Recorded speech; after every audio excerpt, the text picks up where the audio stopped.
La pauvreté n'est pas le fruit d'un hasard, mais une triste réalité qui a ses causes et qui peut être vaincue. C'est ce que réalise le père Pedro depuis 29 ans, au centre Akamasu.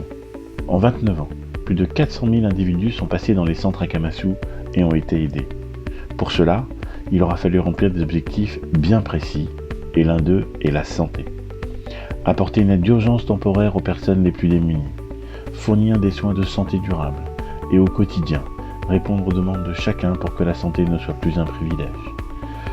Lors de son dernier voyage, le docteur Gwendoline Plainevaux a eu l'opportunité de visiter au sein du centre Akamasu un dispensaire, une maternité et ses salles d'accouchement, une dentisterie, une pharmacie, un laboratoire d'analyse et le bloc opératoire qui servira pour ses opérations en octobre prochain.